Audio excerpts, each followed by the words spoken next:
Impeachment is a winner. We need to fire up the Progressive Democratic Party base. The way you do that is by putting the president effectively on trial, airing his crimes, making them the focus of the news cycle.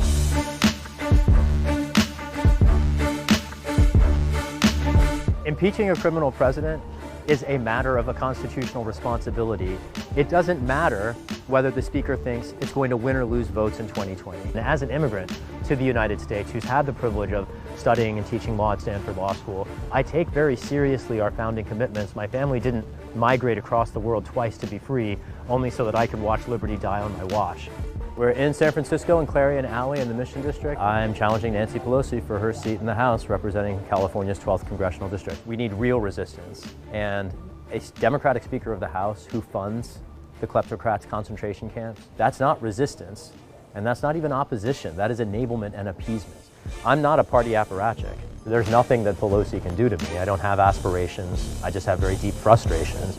In some respects, to be honest, I'm not actually a politician. I'm an advocate who basically has grown tired of our concerns falling on deaf ears. An artist before I was a lawyer.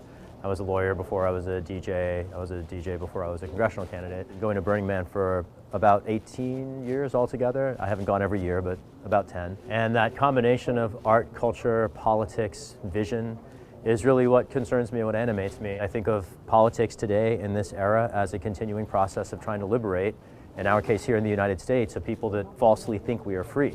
I'm all in for Bernie Sanders. I wouldn't be running for office if it weren't for Bernie Sanders. For at least two different reasons. Bernie in 2016 demonstrated both that socialism is already a majority position within the American body politic. He also demonstrated how to run a political campaign in a way that builds movements instead of sapping the energy from them. It is a generational understanding among young people that corporations are fleecing Americans, undermining the capacity for life on this planet. It's only 2% of Americans who contribute to political campaigns, so at the same time that anybody theoretically has a choice to vote among the choices, only 2% of America is choosing who the choices are.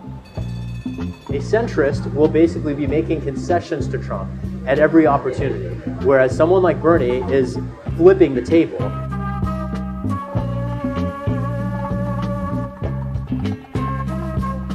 You want to hear the latest rap I wrote?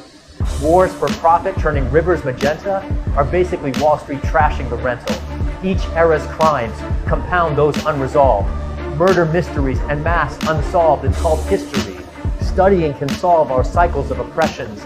We need to evolve. Species erasure driven by the insatiable greed of a culture without vegetables. Meat for every meal is unsustainable, but that's what Wall Street puts on your table.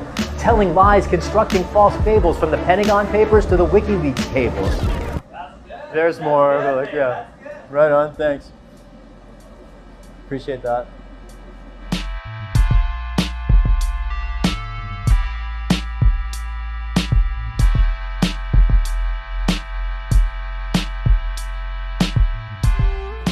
Hands on hips, what do you think? When I started college, I was 17 years old. My family had just lost our house. I went to Chicago to start college at the University of Chicago. I maxed out on the student aid that was available to me, and I still was on the street by the spring of the following year.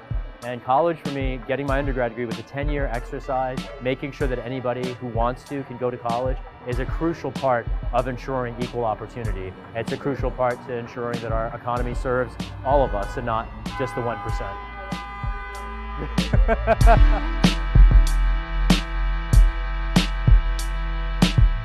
Every day in this country, our for-profit healthcare system kills people prematurely.